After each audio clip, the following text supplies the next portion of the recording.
Resident Evil fan have been really divided over the new movie teaser. And honestly, at first, I wasn't even sure how to feel about it either. But the more I rewatched it, the more little details from the game I started catching. So here are things from the new Resident Evil teaser that actually remind me of the Resident Evil games. The opening of the teaser instantly reminded me of when Ethan first gets to the Baker's house in Resident Evil 7 Biohazard. Not because it looks exactly the same, but because of the atmosphere. Everything feels quiet, isolated, and uncomfortable, like something wrong before anything even happens. Okay, this part might be one of my favorite details in the whole teaser. When he opens the door, listen closely to the sound it makes. It literally reminded me of the old Resident Evil games when you open the door and it gets that loading screen before entering the next room. If that wasn't interesting, that's actually a really cool callback from the longtime fans. Okay, this might be a stretch, but when he walks into the house and stops by the doorway, look at the table by the window on his right. Tell me that does not look like a Mr. X fedora sitting there. This next detail is one fans already noticed pretty quickly. The herb are actually in the teaser. And what is cool, that is the director already talked about it, wanting to include small details from the game for longtime fans to catch. Even though the movie is doing its own thing story-wise, moments like these still feel very Resident Evil. This scene right here gives me major classic Resident Evil vibes. When he's running into the barn, it instantly reminded me of the opening of Resident Evil and the Resident Evil remake. When the STARS team members discover their teammates getting attacked by carnivorous dogs, and everybody starts running towards the mansion. Even the way looking behind them while running feels really similar to that scene. It's the little moments like this that makes me feel like the teaser is pulling inspiration from the Resident Evil games without directly copying them. Alright guys, blink and you'll miss it. But this next shot is a total love letter to the fans of the classic inventory system. We see our lead opening up 2 sets of drawers, and then the item inside are way too specific to be a coincidence. In the first drawer, if you look closely, it looks like a hip pouch. If you played Resident Evil 2 or 3 Remake, you know exactly how much of a lifesaver these are. Seeing these tucked away suggests that the movie might be nodding to the iconic Survivor feeling, where every extra inventory slot matters. It's a small detail, but it's a huge wink to the players who spend hours hunting these down just to create one more green herb. But look at the second kill. Is that a hand recorder? This is a double whammy for the lore. It immediately brings to mind the portable recorder used in Resident Evil 3 Remake, but also has those heavy Resident Evil 7 vibes, where the recorders were used to solve puzzles, like in Resident Evil 3 Remake, where you had to use the recorder to get in Dr. Bird's office, and in Resident Evil 7, where how we piece together the Baker family's dark history to find footage. It makes you wonder, are we going to find playable tapes or recordings in this movie that flash out the backstory? Now, right after the drawer scene, we see Brian finally getting some firepower, but in true Resident Evil fashion. It's not going to be easy. We get to see an awesome tense shot of him reloading a double-barrel shotgun. This is where the director is really putting his money where his mouth is. He's gone on record saying that he wants to translate the feeling of the gameplay, specifically that panic of having a powerful weapon but absolutely no ammo. In the games, finding a shotgun is a turning point, but you always counting every individual shells. Seeing him fumble with a brick action double barrel is such a smart choice. Unlike a modern pump action, this gun only gives you 2 shots before you're vulnerable again. It focused that survival horror pace where every shot has to count, just like when you're cornered by a crimson head in the Spencer Mansion. Even though it's a simple weapon, it's a massive Easter egg for fans of the '96 original and Resident Evil 7. It's bulky, it's lore, and it's a high-risk, high-reward weapon. If the movie follows the director's promise of a visual language, I can't wait to see what will be the weapon that he uses to kill the boss. Okay, I have a theory about this character. Let's talk about Brian's outfit. You notice he's rocking a sleeveless vest. Now, to a casual viewer, that's just 90s fashion. But to a Resident Evil fan, that silhouette is icon. It immediately reminded me of a STARS Alpha Team pilot, Brad Vickers. Think about the parallel here. In the games, Brad is famous for being the chicken heart. This guy who is terrified, unequipped for the horror, and spends most of his time trying to find a way out while others do the heavy lifting. In this trailer, the director has described Brian exactly the same way.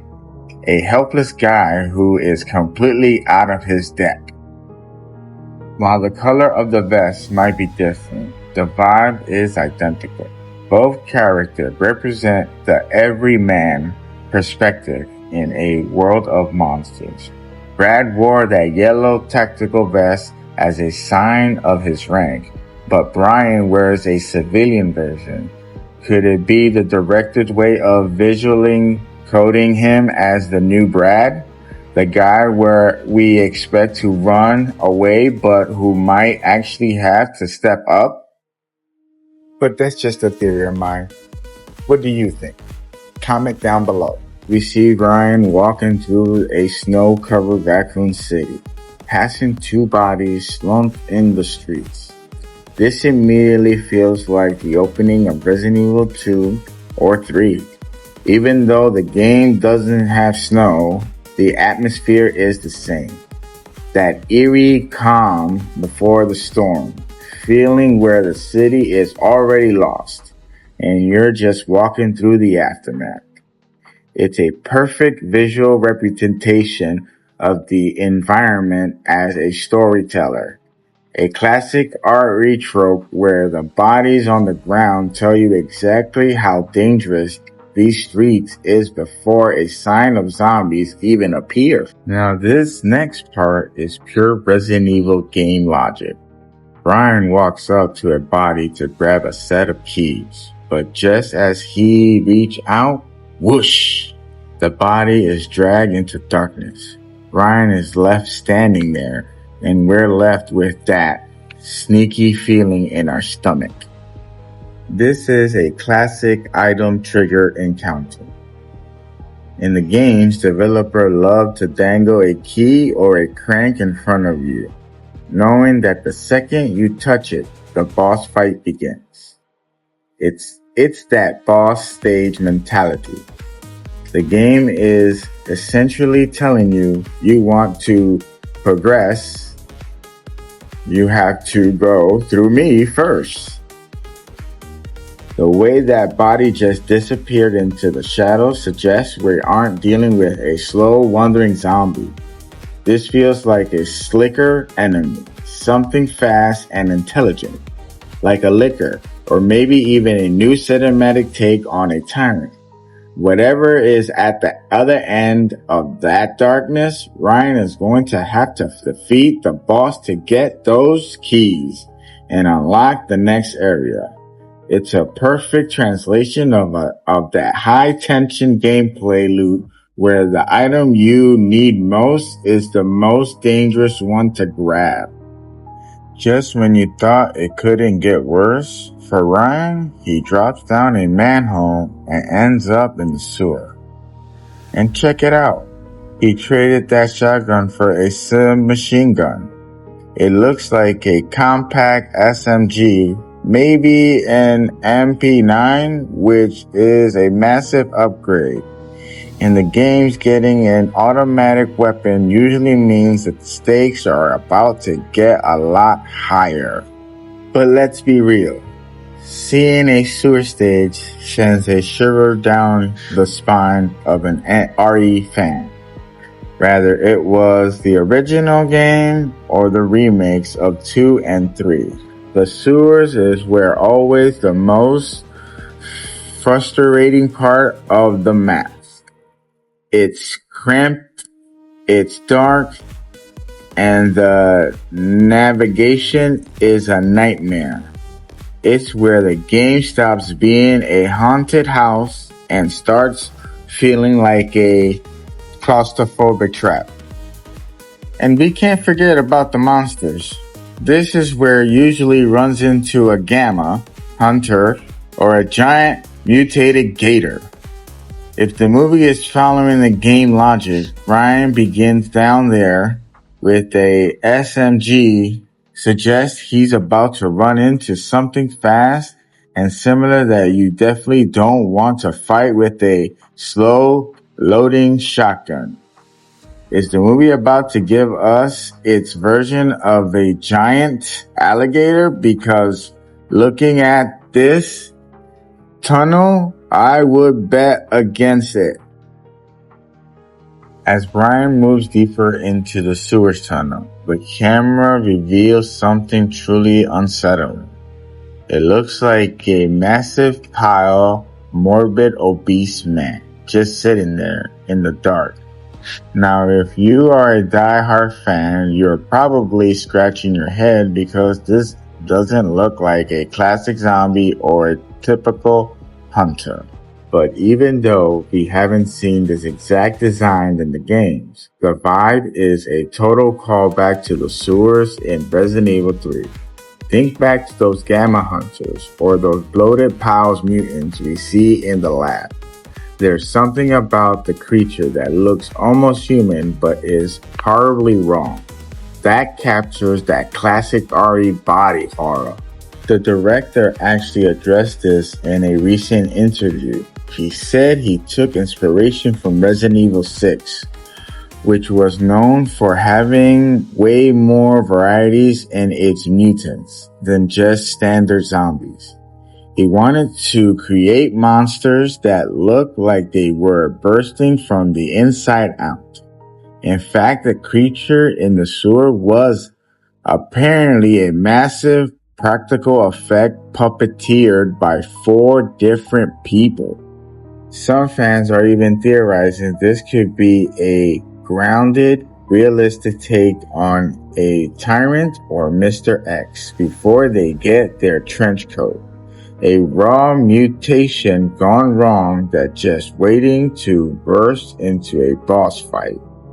If it's a new type of G mutation or just a really unlucky citizen of Raccoon City, one thing for sure, in Resident Evil, if something that big is just sitting still in a dark tunnel, it's a trap.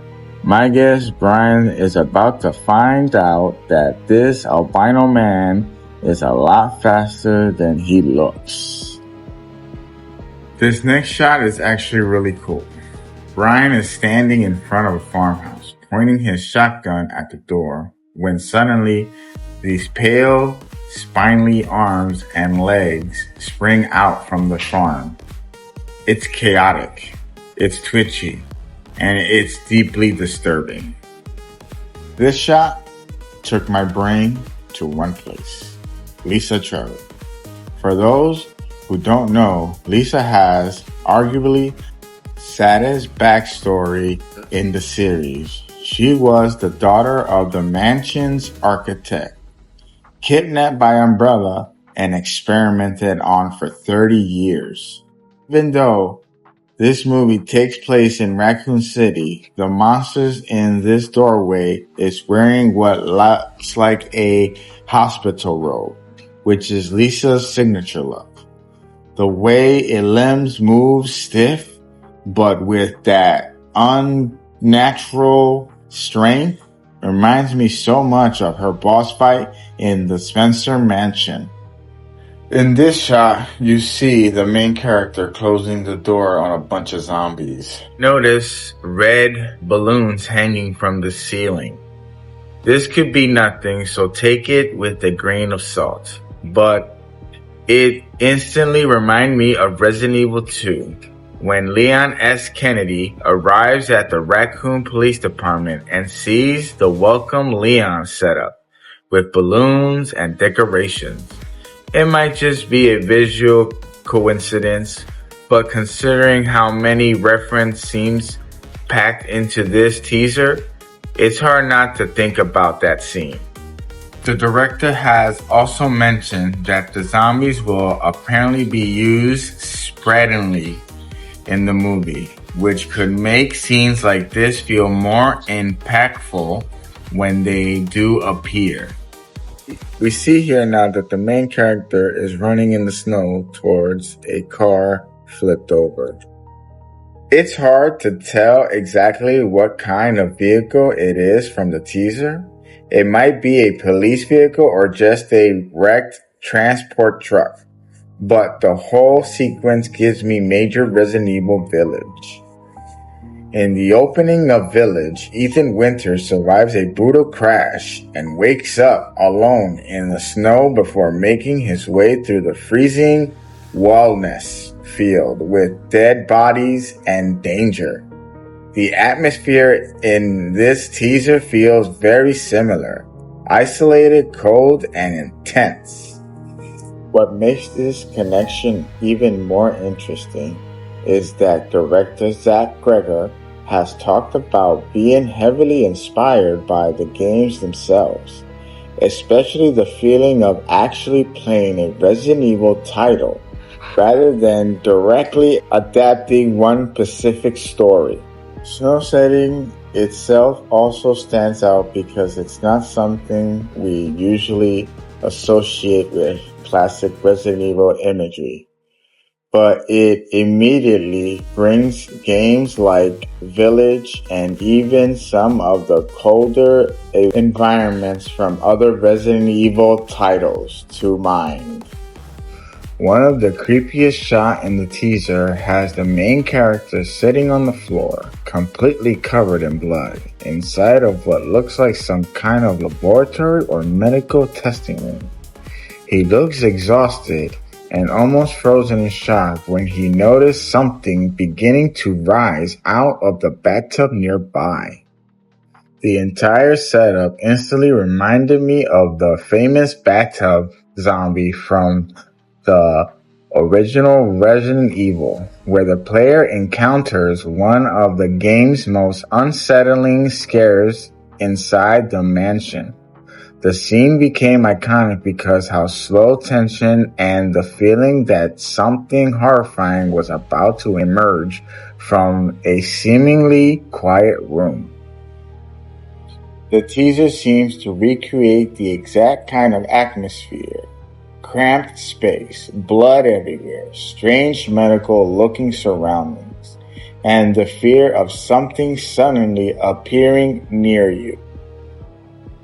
What makes it feel even more like classic Resident Evil is how the room resembles the secret lab environment the series constantly uses, hidden research facility where experiments have gone horribly wrong.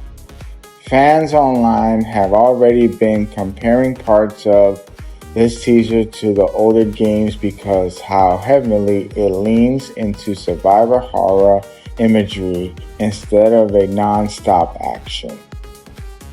Even the main character expression sells it.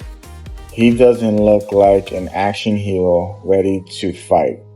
He looks terrified, confused, and overwhelmed, which feel much closer to how protagonists react in the games when they stumble into something they were never supposed to see.